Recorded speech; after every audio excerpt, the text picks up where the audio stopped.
بسم اللہ الرحمن الرحیم۔ شروع کرتا ہوں اللہ کا نام لے سے، جو بہت بڑا مہربان نہایت رہنے والا۔ دوستو، بہنوں، بھائی، بزرگوں، تاریخ اسلام سلطان محمود غزنوی سے لے کر شہنشاہ اکبر مغل اعظم تک کی تاریخ کا آج 35 نمبر قسط آپ کے سامنے بیان کر رہے ہیں۔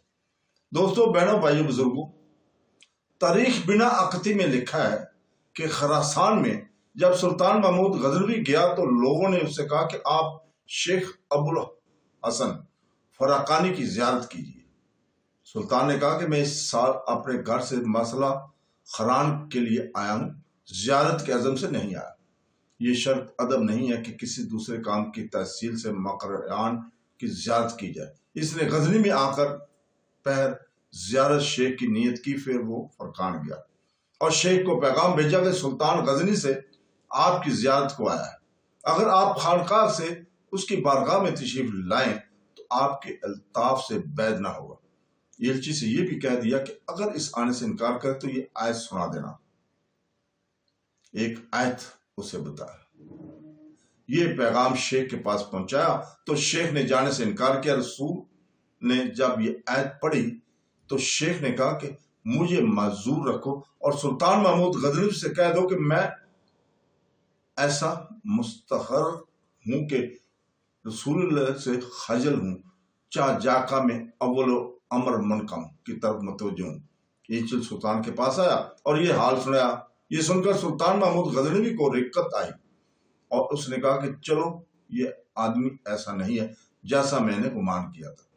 سلطان شیخ کی خدمت میں گیا اور اس سے درخواست کی کہ کچھ نصیحت فرمائیے۔ شیخ نے اس کو یہ نصیحت کی: اول پرہیزگاری، دوم نماز باجماعت، سوم سخاوت، چہارم خلق پر شفقت۔ سلطان کو دعا دی کہ عاقبت محمود غزنوی بعد میں اپنا خرقہ دیا۔ جب سلطان رخصت ہوا تو اس کی تعظیم سر و قدمی۔ سلطان نے عرض کی کہ جب میں آیا تھا تو آپ نے یہ التفات نہ فرمایا تھے، اب جاتے وقت یہ تعظیم کیوں ہے؟ شیخ نے اس کا سبب یہ بتایا کہ جب آپ آئے تھے تو رہونت بادشاہی اور نحوست امتحان آپ کے ساتھ تھی، اب جاتے وقت انکسار اور درویشی ہمراہ ہے۔ سلطان نے 2 دفعہ اس خرقہ کو اس وقت میدان جنگ میں پہنا تھا کہ نہایت تنگ تھا اور فتح یاب ہوا۔ سلطان نے ملاقات کے وقت شیخ کی نظر میں درا زر پیش کی تو شیخ نے روٹیاں سلطان کے روبرو رکھ کر کہا کہ کھاؤ۔ سلطان نے جب اس کو کھایا تو وہ گلے میں اٹک گئی۔ پھر تو شیخ نے کہا کہ آپ کی روٹی حلق سے نیچے نہیں اترتی۔ سلطان نے کہا ہاں۔ شیخ نے کہا یہ آپ کا درا زر ہمارے گلے میں اٹکتا ہے، میں نے زر کو طلاق دے دی ہے، اسے اٹھا لو۔ اس کہانی سے معلوم ہوتا ہے کہ سلطان کیسا خوش عقیدہ تھا اور شاہ گداہ میں اس وقت کن اخلاق کا برتاؤ ہوتا تھا۔ فقیر بادشاہوں کے اخلاق کی تعلیم کیوں کرتے تھے؟ سلطان محمود غزنوی کی سپاہ میں ترکی، تاتاری، عربی، ایرانی اور ہندی قوموں میں سے ملازم تھے۔ سلطان محمود غزنوی کی سپاہ کا حال یہ تھا کہ ترکی غزنوی میں فتح مند ہو کر نہیں بلکہ لونڈی غلام بن کر آئے، مگر انہوں نے وفاداری، ایمانداری، جوان مردی کے ایسے جوہر دکھائے کہ معتمد کاموں پر وہ مقرر ہونے لگے۔ ان کے اعتماد کا ایک سبب یہ بھی تھا کہ وہ اس ملک سے کچھ تعلق نہیں رکھتے تھے بلکہ بیگانہ تھے۔ ایسی حالت میں اعتماد ہمیشہ زیادہ ہوتا ہے۔ تاتاری اور اہل عرب خانہ بدوش اور سپاہی ہونے میں برابر تھے، مگر تاتاریوں میں بلند دماغی عربوں کی سی تھی۔ تاتاری فقط سپاہیانہ کاموں سے مناسبت رکھتے تھے، مگر علم میں ان کا ذہن کند تھا۔ عربوں نے دین، قانون، علم اور حکمت کی صورتحال کو بدل دیا، بہت کچھ ان کے اپنے ذہن اور تحقیق سے اضافہ کیا، مگر تاتاریوں نے ان کاموں میں سے ایک کام نہیں کیا، وہ صرف سیدھے سادے سپاہی رہے۔ ایرانی ان سب میں غضب کے تھے، ان میں چستی چلاکی تاتاریوں کی سی، تیز پھنسی عربوں کی سی اور فریب مکاری ہندوؤں کی سی تھی۔ یہ سب صفات ان کی ذات میں ایسی جمع تھی کہ ملکی کاموں میں وہ سب قوموں پر سبق لے گئے۔ یہ ایرانیوں کے استادی تھی کہ ہندوستان کی درباری بادشاہی زبان انہی کی زبان ہوئی۔ سلطان محمود غزنوی کے وزیر اعظم ایرانی ہی تھے۔ ہندی سپاہ کو کوئی موقع نہیں ملا کہ وہ سلطان محمود غزنوی کے سامنے اپنے جوہر دکھاتے، مگر بعد ازاں اس نے سلطنت اسلامی کے حمایت میں کارہائے نمایاں انجام دیے۔ باوجود اس سپاہانہ مزاج کے سلطان محمود غزنوی کو علوم فنون اور ادب کا بڑا شوق تھا۔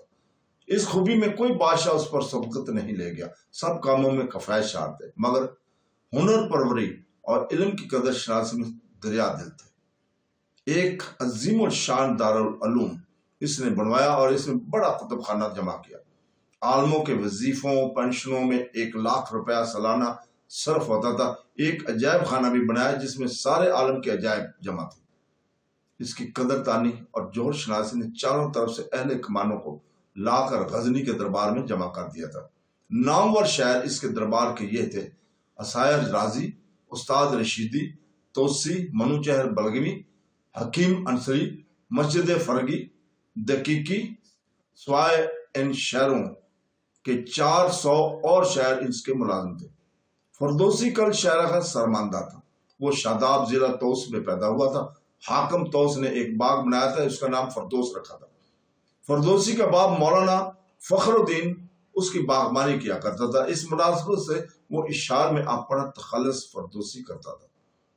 یزد و جرد آخر ساسانی شہر ایران کے تمام بادشاہوں کے آلات کو مرس کے زمانے سے لے کر خسرو پرویز کی تخت نشینی تک بڑی تحقیق و تدقیق اور تلاش سے یکجا جمع کیے تھے، اور اس کا خلاصہ ہو کر ایک کتاب مسوم با پاستان نار تصنیف ہوئی تھی۔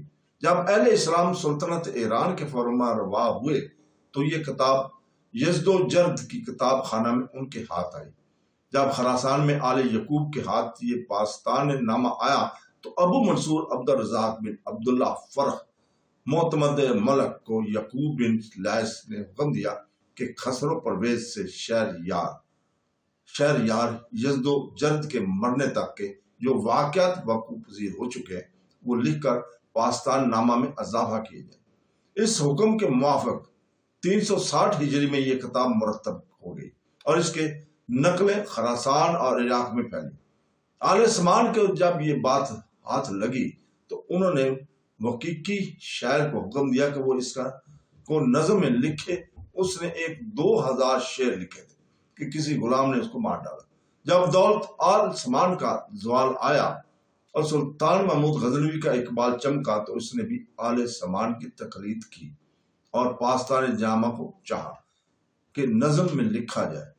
فردوسی نے وقیقی کی نسبت یہ اشعار لکھے: اشعار یکا یک ازر و وقت بگستہ شدیدن بست یک بندہ پرگشت۔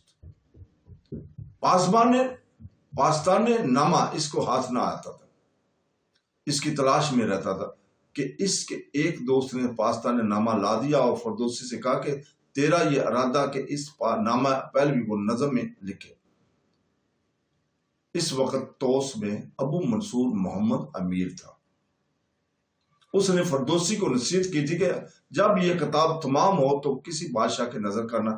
سب ملکوں میں مشہور تھا کہ سلطان محمود غزنوی شاعروں کا بڑا قدر شناس ہے، اس لیے فردوسی غزنی آیا۔ سلطان محمود غزنی نے اپنے دربار کے شعراء عظام سے پاستان نامہ کی نثر کی نظم لکھوائی۔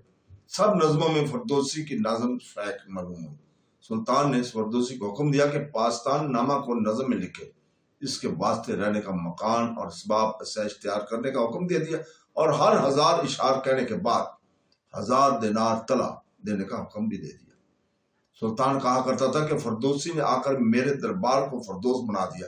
فردوسی شاہ نامہ لکھنے میں مصروف ہوا۔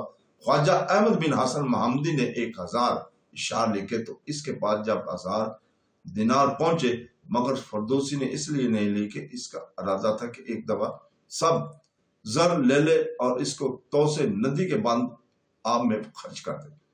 ارکان دولت فردوسی کے ساتھ محبت رکھتے تھے اور وہ بھی ان کے مداح کرتا تھا۔ یہ امر احمد بن حسن محمدی وزیر سلطان کو ناگوار خاطر تھا۔ ان دنوں میں ایسی شکر رنجی ہوگی کہ فردوسی نے یہ اشعار بولے تھے۔ سلطان محمود غزنوی کے سامنے فردوسی کے اشعار ایسے پڑھے جانے لگے جس سے اس کا متزلہ شیعہ کرمتی دوریا ہونا ثابت ہو گیا تھا۔ سلطان کو بھی شاعر کی طرف رغبت کم ہو گئی۔ کچھ اس شکایت سے بھی اس فردوسی کی جال پر پہلی سی مہربانی نہ رہی تھی۔ واسطان نامہ کی جو داستان نظم میں مرتب ہوتی جاتی تھی اس کی نقلیں اطراف میں جاتی تھی اور عمرہ اس کا صلہ فردوسی پاس بھیجتے تھے۔ یہ امر بھی سلطان کو ناگوار خاطر ہوتا تھا۔ غرض وزیر کے سبب سے سلطان کو فردوسی سے نفرت ہو گئی۔ جب شاہ نامہ کو فردوسی تمام کر چکا تو اس نے ایاز کو دیا۔ فردوسی اور ایاز میں کمال محبت تھی۔ ایاز نے سلطان کی نظر کیا۔ سلطان نے خواجہ احمد بن حسن کو فرمایا کہ پیلوار زر سرخ فردوسی کو دے، اور یہ شعر پڑھا: بیت با چشم من چوک شد گنج گر۔ وزیر نے عرض کی کہ حضور کی رائے حکمت آرا سے مخفی نہیں ہے کہ شادی مفرت یہی آدمی کو اسی طرح ہلاک کرتی ہے جیسا کہ غم بے انداز۔ نعوذ باللہ، اگر یہ صلہ بادشاہ فردوسی کے پاس پہنچے گا تو وہ شادی مرگ ہو جائے گا۔ غرض سلطان کو بہکا کر وزیر نے 60,000 مشکال نقرہ ایاز کے ہاتھ اس کے پاس بھیجے۔ جب یہ صلہ اس کے پاس پہنچا تو وہ حمام میں نہا رہا تھا۔ جب حمام سے باہر آیا تو ایاز نے سلام کر کے صلہ پیش کیا۔ اسے دیکھ کر وہ بہت غمگین ہوا اور ایاز سے کہا، سلطان نے اپنا وعدہ وفا نہیں کیا۔ ایاز نے سلطان اور وزیر کی ساری حکایت عرض کی۔ فردوسی نے 20,000 مشکال حمامی کو اور 20,000 ایاز کو اور 20,000 کفائی کو دیے۔ اس نے ایک پیالہ شربت کا پیا اور ایاز سے کہا کہ سلطان سے عرض کرو کہ میں نے جو رنج اس کا میں نے اٹھایا وہ ان مشکال نقرہ کے لیے نہ تھا۔ جب ایاز نے سلطان سے عرض کیا تو وہ وزیر پر ناراض ہوا۔ وزیر نے عرض کیا، بادشاہ کا صلہ ایک ورم سے لے کر 1000 درم کے برابر ہے۔ اگر بادشاہ ایک خاک کی مٹی بھی صلہ میں بھیجے تو چاہیے کہ اس کو آن قوم کا سرما بنائے اور اس کا اغزاز و اکرام کرے۔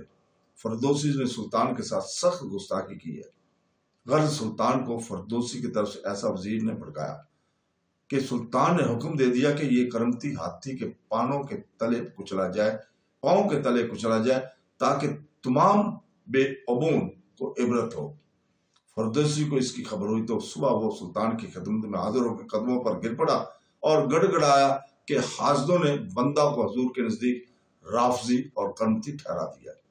حضور کی رائے میں وہ حمود تستا رہتے ہیں، مجھ کو بھی ان میں سے شمار فرمائیے اور قتل سے معاف کیجیے۔ تو چور ان اشعار میں فردوسی نے غزنی سے باہر چلے جانے کا ارادہ کیا اور جامع مسجد میں اشعار بھی پڑھے۔ جب سلطان محمود غزنوی نے جامع مسجد میں آ کر یہ اشعار پڑھے اور سلطان سے فردوسی کے مقتدین نے اس کی سفارش کی اور عرض کیا کہ جو معاملہ فردوسی کے ساتھ ہوا ہے وہ ایک قصہ بخل حسد کا ساری دنیا میں مشتہر ہوگا۔ سلطان نے حکم دے دیا کہ 60,000 دینار طلا خلط شاہی کے ساتھ فردوسی پاس بھیجا جائے۔ پھر عجیب اتفاق کی بات ہے کہ توس کے ایک دروازہ سے فردوسی کا یہ صلہ آیا تھا کہ دوسرے دروازے سے اس کا جنازہ جاتا تھا۔ کہتے ہیں کہ اس صلہ کے روپیہ سے سلطان نے توس کی ندی کا آب بند تعمیر کرا دیا۔ حکیم ناصر خسرو نے اپنے سفر نامے میں لکھا ہے کہ میں جب توس میں گیا تو ایک رباطہ نو تعمیر دیکھی جس کو لوگ کہتے تھے کہ یہ رباطہ صلہ فردوسی سے بنی ہے۔ فردوسی نے سلطان محمود غزنوی کے ہجوم میں ایک مصنوعی لکھی ہے جسے بعض یہ کہتے ہیں کہ سلطان محمود غزنوی کی وہ برائیاں اس سے ظاہر ہوتی ہیں جو کسی طرح آشکار نہ ہوتی۔ حضرت ابو الفضل نے اس ہجوم کی نسبت یہ اکبر نامہ میں لکھا ہے کہ چون فردوسی پست فطرت در سبسری خواہش۔ اس طرح اس دربار محمودی کا درتل تاج 360 ہجری 970 میں وہ پیدا ہوا تھا۔ جنم بھوم میں اس کی بیرونی تھی جو ملک سندھ کا ایک شہر تھا۔ اس نے تحصیل علم فنون کی تکمیل کے لیے اپنا وطن چھوڑا اور مختلف ملکوں میں سیر و سیاحت کی۔ کچھ دنوں فارس کے بادشاہ شمس علی قابوس ابن وشکمیر کی خدمت میں رہا۔ اس کی وزارت کو علم کی خاطر منظور نہیں کیا۔ برسوں تک خوازم میں بھی رہا۔ اور وہاں سے کسی سبب سے سلطان محمود غزنوی کے پاس چلا آیا۔ سلطان محمود غزنوی کے ساتھ اس نے ہندوستان کی بڑی سیر کی اور یہاں رہ کر نہایت محنت و مشقت سے سنسکرت میں مہارت کامل پیدا کی۔ یہاں کے پنڈتوں کے دماغوں میں یہ نوسط سمائی ہوئی تھی کہ ہندوستان کے سوائے ساری دنیا میں کہیں علم نہیں ہے۔ جب ابو ریحان اور قوموں کے علموں کا ذکر کرتا تو وہ اس کو جھوٹا یا دیوانہ سمجھتے، مگر جب اس نے تحریر اقلیتی اور محبتی کا ترجمہ سنسکرت میں کر کے ان کو دکھایا تو وہ متحیر ہوئے، اس کو شاعر کہنے لگے اور حقارت سے اس سمندر سے تشبیہ دینے لگے جس کا پانی سرکہ سے زیادہ ترش ہوتا ہے۔ تو دوستو، اس کے ساتھ اجازت چاہتے ہیں۔ اللہ حافظ۔